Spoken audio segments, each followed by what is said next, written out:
অবিবাহিত বিবাহিত মহিলাদের দড়ি টানাটানি খেলা আনন্দ বিনোদনের সময় কমছে, এমনকি মানুষ মাঠমুখীও তেমনভাবে হচ্ছে না। এর পিছনে দায়ী মোবাইল। এর কথা যখন অনেকে বলছেন, ঠিক তখনই অন্য ছবি বাঁকুড়ার ইন্দাসে।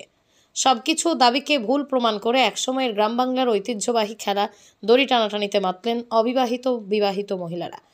বিশ্বের বিভিন্ন দেশে এই খেলা আজও প্রচলিত। দড়ি টানাটানি খেলা মূলত শক্তি পরীক্ষার খেলা। পেশু শক্তির পাশাপাশি খুব বল প্রয়োগের দরকার হয় এই খেলায়। এদিন বাঁকুড়া জেলার ইন্দাস ব্লকের শিমুলিয়া দশরথবাটি গ্রামে আবার দেখা গেল হারিয়ে যাওয়া দড়ি টানাটানি খেলাটি। এদিনের খেলায় অবিবাহিত মেয়েরা জয়লাভ করে। এই দড়ি টানাটানি খেলা গ্রামগঞ্জে খুব জনপ্রিয় ছিল, আস্তে আস্তে হারিয়ে যাচ্ছে এই খেলা। এর কারণটা কি? সমাজ খুব উন্নত হচ্ছে, এগিয়ে চলেছে উন্নতির পথে, সেভাবেই পুরো সমাজটা আবদ্ধ হচ্ছে মুঠোফোনে।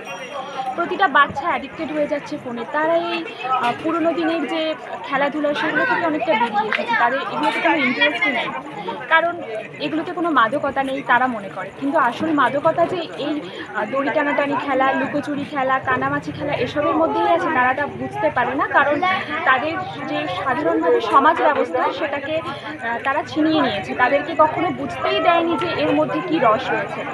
এইভাবে আমরা শুরু করলাম, আশা করি যে বাচ্চারা রয়েছে গ্রামের তারা খেলবে, তারা এর রস সাধন করবে এবং তারাও ইন্টারেস্টেড হবে মুঠোফোন থেকে বেরিয়ে এসে এই বাংলার মধ্যে যে হারিয়ে যাওয়া খেলা সেই খেলায় মেতে উঠবে। কাদের সঙ্গে খেলা ছিল এটা?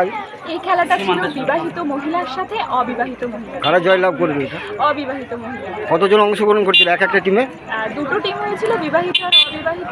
বিবাহিতদের টিমে ছিল 5 জন আর অবিবাহিতদের টিমে ছিল 5 জন। তোমার নাম? আমার নাম দুর্বা। কারা জয়লাভ করলে বলে? অবিবাহিত।